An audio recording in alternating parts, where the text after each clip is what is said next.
Hello friends, எம்மியான ஒரு chocolate barfi தான் இன்றைக்கி நான் செய்ய போகிறேன். வாங்க வீடியோக்குள்ளே போகலாம்.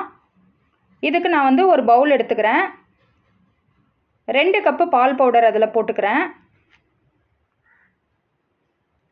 இப்போ இது கூடவே நம்ம கொக்கோ பவுடரும் போட்டுக்கலாம். கூடவே சர்க்கரையும் போட்டுக்கலாம். 1 கப்பு பாலும் ஊற்றிக்கலாம்.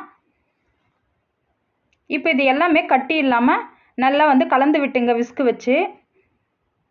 பாருங்கள், இந்த அளவுக்கு நம்ம கலந்து விட்டுக்கணும்.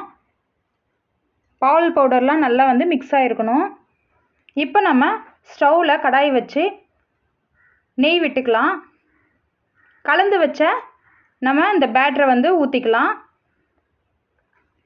இப்போ நல்லா அதை ஒரு மீடியம் ஃப்ளேமில் வச்சு இல்லை லோ ஃப்ளேமில் வச்சு கூட நல்லா கலந்து விட்டுங்க. இது எல்லாம் நல்லா திக்காகணும். நல்லா கலந்து விட்டுங்க. பாருங்கள், இந்த அளவுக்கு திக்காய் வரணும். இந்த கன்சிஸ்டன்சியில் இருந்தால் தான் பர்ஃபி நல்லா வரும். அவ்வளோதான், ரெடி ஆகிடுச்சு. இப்போ நம்ம இதை ஒரு பாத்திரத்தில் மாற்றிக்கலாம். ஒரு டிஃபன் பாக்ஸ் மாதிரியோ இல்லை வந்து ஒரு பிளேட் மாதிரி அதில் வந்து நம்ம நெய் தடவிட்டு அதில் நம்ம போட்டுக்கலாம். பட்டர் ஷீட்டு போட்டு கூட நீங்கள் போட்டிங்கன்னா ஈஸியாக வந்துடும். இப்போ இதை நம்ம நல்லா ஸ்ப்ரெட் பண்ணி விட்டுக்கலாம். சூடாக இருக்கும்போதே நல்லா ஸ்ப்ரெட் பண்ணிட்டோம்னா நல்லா வந்துடும். பாருங்கள், இந்த அளவுக்கு வந்துருச்சு. இப்போ இதில் நம்ம பிடிச்ச நட்ஸ் எல்லாம் போட்டுக்கலாம். நான் வந்து பாதாமும் பிஸ்தாவும் போட்டுக்கிறேன். பொடி பண்ணி நல்லா வந்து கட் பண்ணிவிட்டு இதில் வந்து நம்ம போட்டுக்கலாம். அவ்வளோதாங்க, நம்மளுக்கு சாக்லேட் பர்ஃபி ரெடி ஆகிடுச்சு. இது நல்லா செட் ஆகணும். எந்த அளவுக்கு ஆற விடுறீங்களோ அந்த அளவுக்கு பர்ஃபி நல்லா வரும். நல்லா செட் ஆகிட்டு வரும். நல்லா ஆற விட்டுட்டு நம்ம வந்து பீஸ் போடலாம். நான் வந்து ஒரு 80% ஆறின பிறகு நான் வந்து பீஸ் போடுறேன். பாருங்கள், நல்லா வந்திருக்கு.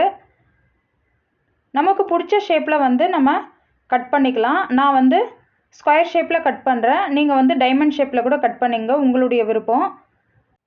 பாருங்கள், பர்ஃபி சூப்பராக வந்திருக்கு. உங்களுக்கு நான் வந்து கட் பண்ணி இந்த பீஸை எடுத்து காண்பிக்கிறேன், எப்படி இருக்குன்னு பாருங்கள். பாருங்கள், பர்ஃபி சூப்பராக வந்திருக்கு. நல்லா செட் ஆகி வந்திருக்கு. இதே மெஷர்மெண்ட்டோடு நீங்கள் ட்ரை பண்ணிங்கன்னா கண்டிப்பாக வரும். இது ரொம்ப ஈஸியான ரெசிபி தான். மெஷர்மெண்ட்டெல்லாம் இதே மாதிரி ட்ரை பண்ணுங்கள். இப்போ இந்த பர்ஃபியெல்லாம் நம்ம வந்து ஒரு பிளேட்டில் சர்வ் பண்ணிக்கலாம். இது குழந்தைங்களுக்கு நல்லா வச்சு நம்ம ஒரு வாரம் வரைக்கும் கொடுக்கலாம். ரொம்பவே நல்லாயிருக்கும். ஸ்கூல் ஸ்நாக்ஸாக கூட நம்ம வச்சு கொடுத்து அனுப்பலாம். அவ்வளோ டேஸ்டியாக இருக்கும். பிடிச்சிருந்தால் லைக் பண்ணுங்கள், ஷேர் பண்ணுங்கள், சப்ஸ்கிரைப் பண்ணுங்கள், பெல் ஐக்கானையும் கிளிக் பண்ணுங்கள். நான் உங்களை அடுத்த ஒரு சூப்பரான ரெசிபியோடு சந்திக்கிறேன். நன்றி, வணக்கம்.